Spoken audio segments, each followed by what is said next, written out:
bersyukur kepadamu Tuhan atas pertolongan-Mu kepada kami di sepanjang hari ini. Engkau telah menolong kami dalam segala aktivitas yang kami lakukan di sepanjang hari ini. Terima kasih Tuhan akan segala berkat yang Tuhan telah curahkan dalam kehidupan kami pribadi lepas pribadi. Terima kasih damai sejahtera dan sukacita, kebahagiaan yang Tuhan telah anugerahkan kepada kami di sepanjang hari ini. Dan pada kesempatan ini Tuhan, kami telah berkumpul bersama-sama di tempat-Mu, di rumah-Mu ini, untuk belajar bersama-sama, menelaah sebahagian daripada firman-Mu Bapa. Kami mohon kepadamu ya Tuhan, diamilah hati kami, buka hati bahkan mata hati kami Bapa, untuk dapat mengerti dan memahami sebahagian daripada firman-Mu ini. Berkatilah kami Bapa, terlebih-lebih hamba-Mu yang menyampaikan firman. Tuhan berkati, pakailah hamba-Mu ini Tuhan, untuk menjadi saluran berkat di tengah-tengah kami pada saat ini. Di dalam nama Yesus kami sudah berdoa. Amin.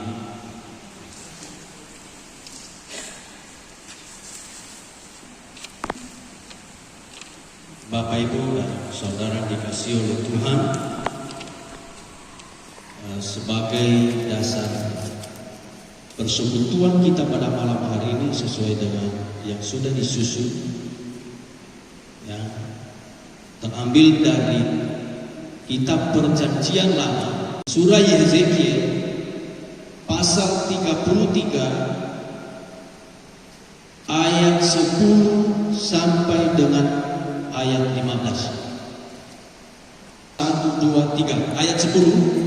Dan engkau anak manusia, katakanlah kepada kaum Israel, kamu berkata begini, pelanggaran kami dan dosa kami sudah tertanggung atas kami, dan karena itu kami hancur. Bagaimanakah kami dapat tetap hidup? Katakanlah kepada mereka, demi Aku yang hidup, demikianlah firman Tuhan Allah, Aku tidak berkenan kepada kematian orang fasik, melainkan Aku berkenan kepada pertobatan orang fasik itu dari kelakuannya supaya ia hidup. Bertobatlah dari hidupmu yang jahat itu. Mengapakah kamu akan mati, hai kaum Israel? Dan engkau anak manusia, katakanlah kepada teman-temanmu sebangsa, kebenaran orang benar tidak menyelamatkan dia pada waktu ia jatuh dalam pelanggaran, dan kejahatan orang jahat tidak menyebabkan dia tersandung pada waktu ia bertobat dari kejahatannya, dan orang benar tidak dapat hidup karena kebenarannya pada waktu ia berbuat dosa.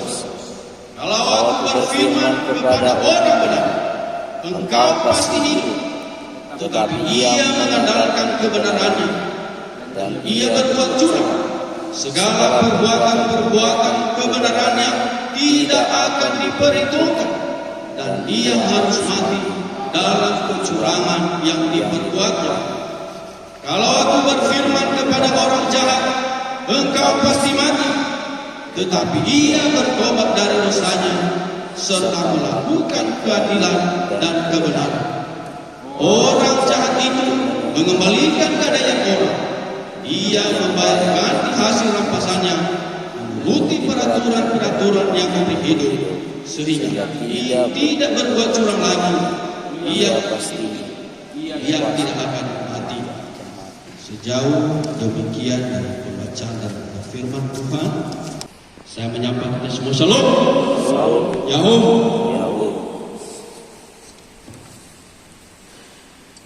Bapak Ibu dan saudara dikasihi oleh Tuhan, dalam kehidupan keluarga sering sekali kita menghadapi tindakan atau perbuatan yang tidak sesuai dengan norma yang berlaku, yang dilakukan oleh anggota keluarga kita. Misalnya,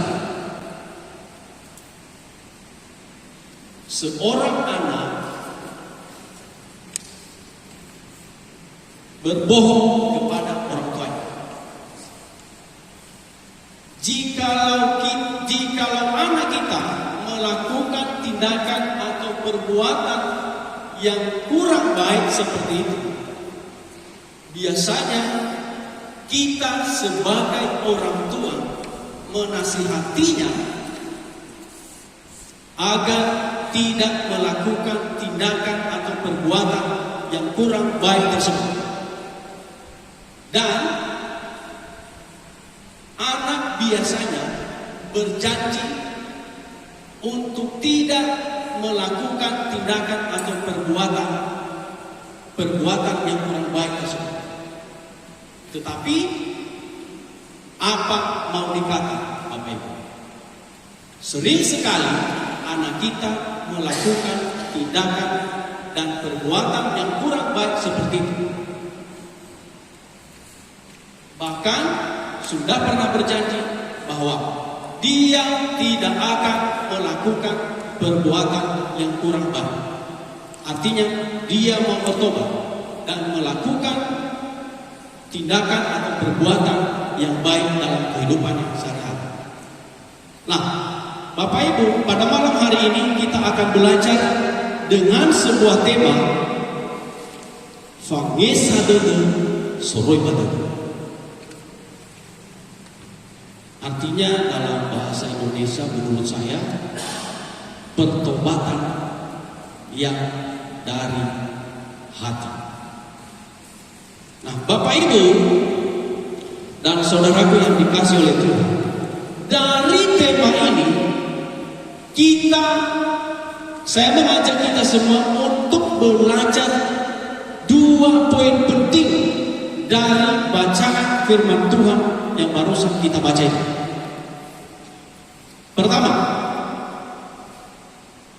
pertobatan membuat manusia berkenan kepada Allah. Sekali lagi, pertobatan membuat manusia berkenan kepada Allah.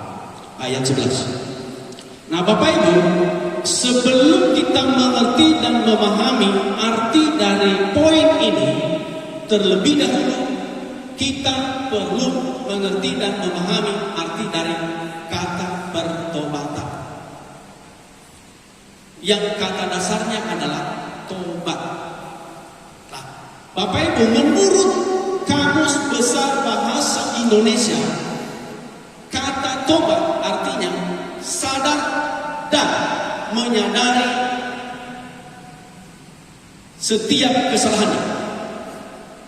Sekali lagi, sadar dan menyesali setiap kesalahan dan perbuatan jahat. Kemudian berniat untuk memperbaikinya. Itu artinya yang pertama. Kedua, menurut Alkitab, tobat berarti berbalik. Artinya berbalik dari kehidupan yang tidak benar ke kehidupan yang benar. Jadi, kalau bisa kita artikan bahwa pertobatan membuat manusia berkenan kepada Allah, bisa kita artikan bahwa setiap orang yang menyadari dan menyesali setiap kesalahan dan pelanggarannya, kemudian berjanji tidak akan mengulanginya kembali dan berusaha melakukan tindakan dan perbuatan yang baik dan benar, maka orang itu akan berkenan kepada Tuhan. Nah, Bapak Ibu, saya ambil sebuah contoh.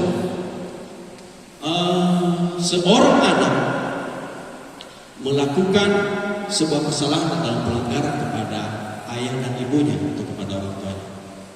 Ya misalnya disuruh membeli sesuatu di warung, tetapi anak ini tidak mau. Artinya anak ini melakukan kesalahan atau pelanggaran kepada orang tua. Nah, Bapak Ibu, ketika anak ini meminta ampun kepada orang tuanya, terus kemudian anak ini berjanji tidak akan mengulanginya kembali, orang tuanya akan mengampuninya, kemudian anak ini akan berkenan kepada orang tua. Nah, Bapak Ibu, dalam firman Tuhan ini yang barusan kita baca, Tuhan menginginkan orang fasik ini, Tuhan menginginkan orang fasik ini bertobat dari kelakuan dan perbuatannya yang jahat itu, seperti di ayat 11 berkata.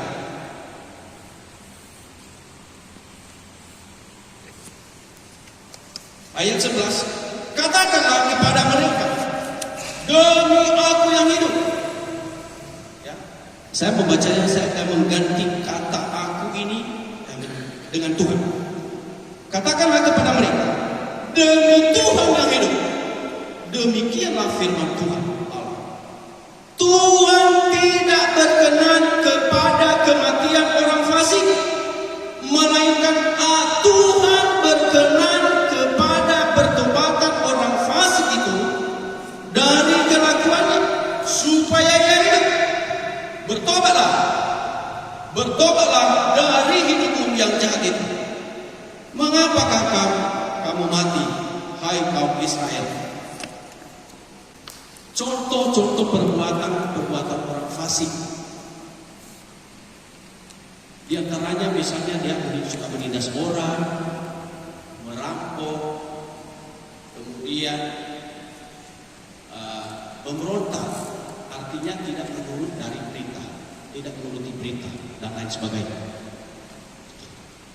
Nah, sekali lagi Bapak Ibu, Tuhan menghendaki orang-orang seperti ini bertobat dari kelakuannya yang jahat itu.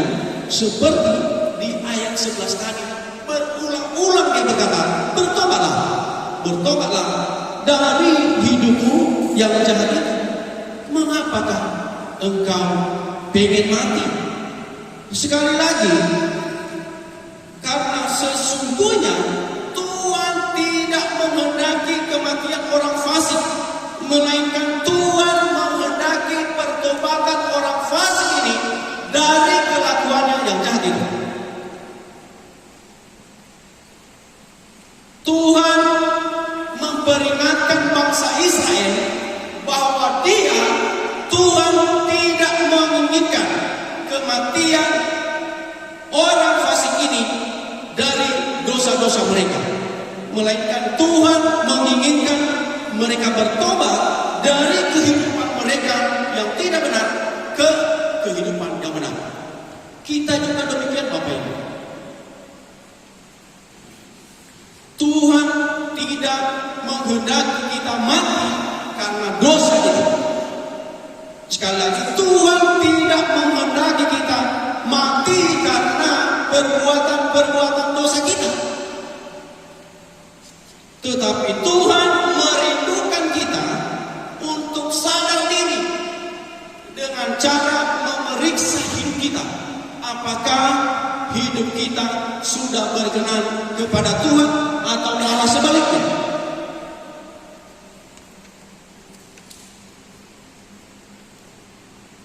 Kita hidup jauh dari kehidupan yang Tuhan inginkan. Jika kita sudah mulai jauh dari Tuhan Bapak Ibu, maka saat ini Tuhan merindukan kita untuk kembali kepada-Nya. Ketika Bapak Ibu dan Saudara melakukan kesalahan dan pelanggaran dalam kehidupan sehari-hari, yakni menyadari dan menyesali setiap kesalahan dan pelanggarannya dan berjanji tidak akan mengulanginya kembali, maka kalau kita tidak, saudara sekalian, ketika Bapak Ibu dan Saudara melakukan sebuah kesalahan dan pelanggaran dalam kehidupan sehari-hari, yakni menyadari dan menyesali setiap kesalahan dan pelanggarannya dan berjanji tidak akan mengulanginya kembali, maka kita akan berkenan kepada-Nya. Kalau kita melakukannya dengan segera, Bapak Ibu,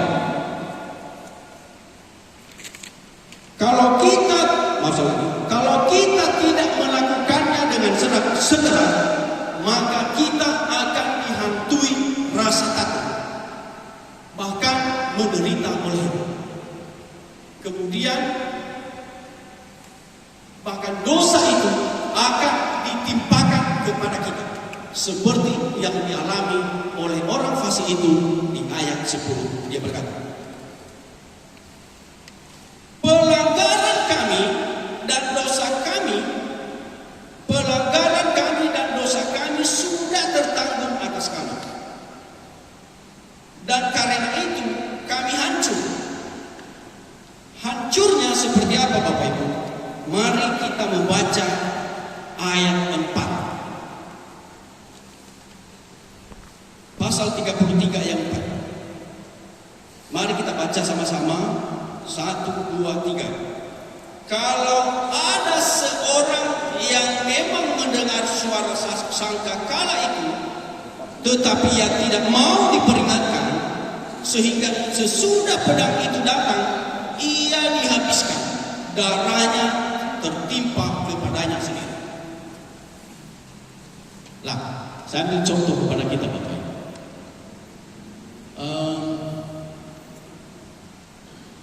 Ketika seorang pemuda melakukan perbuatan yang kurang baik, misalnya melakukan pencurian kendaraan bermotor atau curanmor, kemudian ketahuan kepada warga sekitar, apakah yang terjadi, Bapak?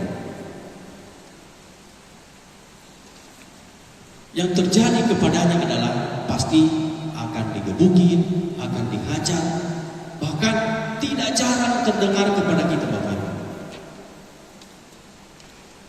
dibakar hidup-hidup, bahkan mati ditimpa. Artinya dosa itu langsung ditimpakan kepadanya. Seperti di ayat 4 tadi, dia berkata, ia ketika tidak mau diperingatkan, ia dihabiskan, darahnya akan ditimpakan kepadanya.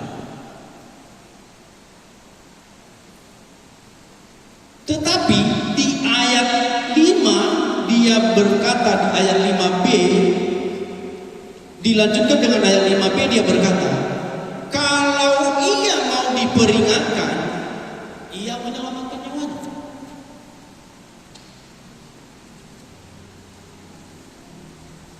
Artinya, ketika kita melakukan sebuah kesalahan, kemudian ada orang di antaranya memperingatkan dia bahwa lain kali jangan akan mengulangi perbuatan-perbuatan yang kurang baik seperti itu. Ketika dia mau diperingatkan, maka Bapak Ibu selamat lagi.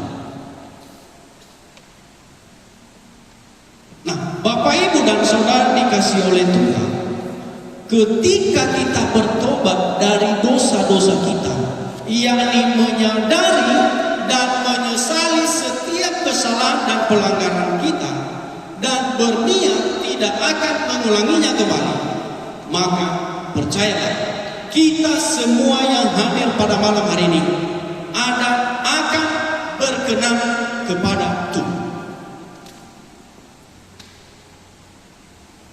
Ketika kita sudah berkenan kepada Tuhan, Bapak Ibu, yang kita rasakan adalah di dalam hidup kita ada damai sejahtera. Ya. Ketika kita sudah berkenan kepada Tuhan, kita akan pasti merasakan ada damai sejahtera. Kemudian di dalam hati kita ada sukacita. Kemudian ada kebahagiaan di dalam kehidupan. Nah, oleh sebab itu Bapak Ibu, ketika kita melakukan sebuah kesalahan dan pelanggaran, maka bertobatlah dengan sungguh-sungguh di hadapan Tuhan. Bertobatlah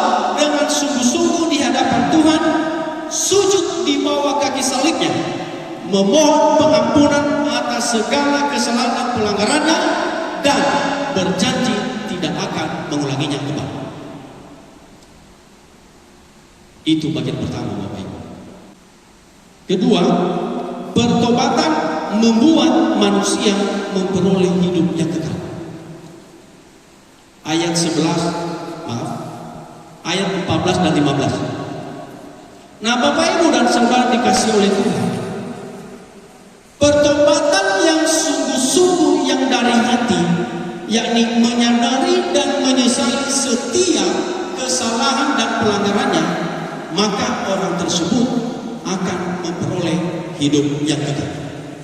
Nah, Bapak Ibu dan saudara dikasih oleh Tuhan, ketika orang fasik ini menyadari dan menyesali setiap kesalahan dan pelanggarannya dan melakukan perbuatan-perbuatan baik dan jujur, dan ia mengembalikan dan atau membayar ganti hasil rampasannya dan menuruti setiap ketetapan-ketetapan Tuhan dan berjanji tidak akan mengulanginya kembali, maka ia akan hidup. Ia tidak akan mati. Seperti di ayat 14 dan 15, dia berkata,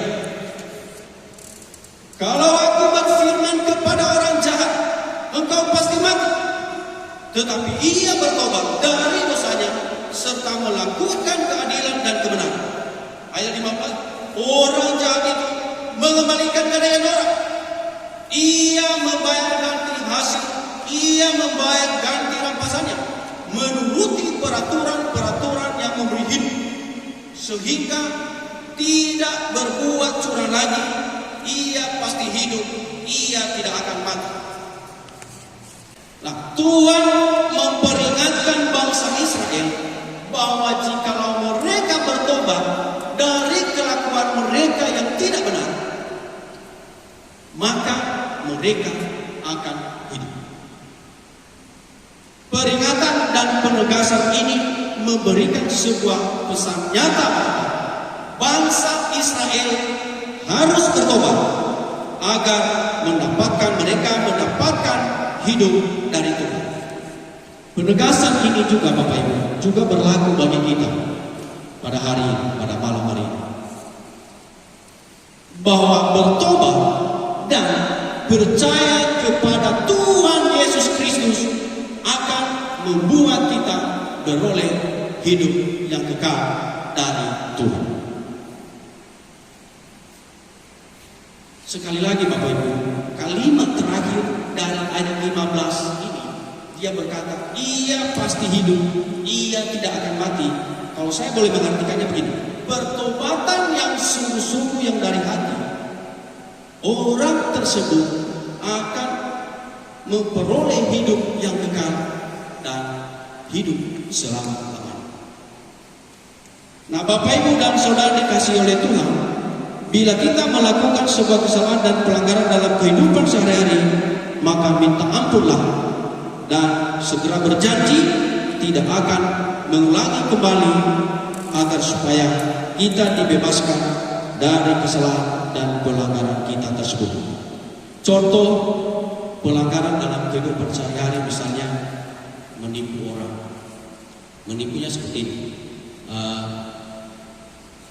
meminjam uang teman, meminjam uang saudara, atau meminjam uang tetangga kita, meminjam uang sahabat kita, tetapi tidak berniat untuk mengembalikan. Itu kan perbuatan yang melanggar. Nah, Bapak Ibu, sering sekali orang yang meminjam mempunyai 1001 alasan untuk menghindari membayarkan. Bahkan lebih galak lagi dia daripada orang yang kepadanya diberi utang. Ya, ini cuma sebuah contoh, Bapak Ibu. Saya percaya bahwa perbuatan-perbuatan seperti ini tidak ada di antara kita. Amin. Nah, demikian juga dalam kehidupan keluarga. Seorang anak misalnya mengambil uang ayah dan ibunya tanpa permisi, itu juga sebuah kesalahan dalam keluarga.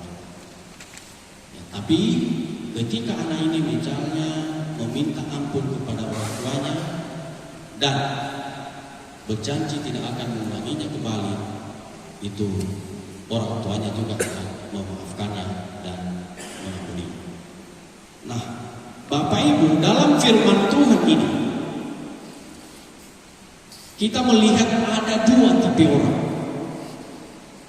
Yang pertama, orang fasik, seperti yang saya sampaikan tadi. Ya. Kemudian orang benar, seperti di ayat 12 dia berkata, orang benar tidak dapat, dan sekali lagi, dan engkau anak manusia, katakanlah kepada teman-temanmu sebangsa, kebenaran orang benar tidak menyelamatkan dia pada waktu ia jatuh dalam pelanggarannya. Dan kalimat terakhir di ayat 12 ini dia berkata, orang benar tidak dapat hidup karena kebenarannya pada waktu ia berbuat dosa. Artinya, ketika orang benar melakukan hal-hal yang baik, yaitu menolong orang lain yang sedang membutuhkan, kemudian membantu fakir miskin dengan bersedekah, sangat bermurah hati. Ini sangat baik dan benar jika dilakukan dengan tulus dan ikhlas. Tetapi di ayat 13 dia berkata, kalau aku berfirman kepada orang benar, engkau pasti hidup, tetapi ia mengandalkan kebenarannya dan ia berbuat curang, segala perbuatan kebenarannya tidak akan diperhitungkan, dan ia harus mati dalam kecurangan yang diperbuat. Nah, artinya Bapak Ibu, ketika Tuhan memberi jaminan hidup kepada orang benar, engkau pasti hidup katanya. Sekali lagi, engkau pasti hidup. Pertama-tama kita sangat bersyukur karena ada jaminan hidup kepada orang benar yang melakukan segala perintah Tuhan dan kehendak. Artinya melakukan segala kebenaran. Tetapi permasalahannya adalah orang benar mengandalkan kebenarannya dan ia berbuat curang. Nah, masalahnya di sini. Nah, ada banyak orang di luar sana Bapak Ibu yang punya reputasi yang sangat baik, terkenal sangat pemurah, terkenal sangat suka menolong, suka memberi. Bahkan ini Bapak, pemberita kebenaran di luar sana. Tetapi pada akhirnya melakukan kesalahan, misalnya perzinahan, menipu orang lain, dan pada akhirnya dia mati karena perbuatan dosanya itu.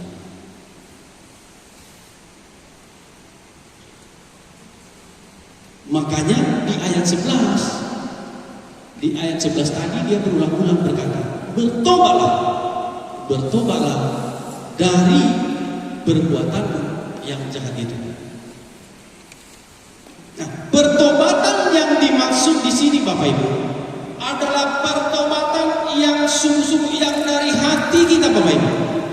Ya, sesuai dengan tema kita pada malam hari ini. Fangesa dade soroi badane.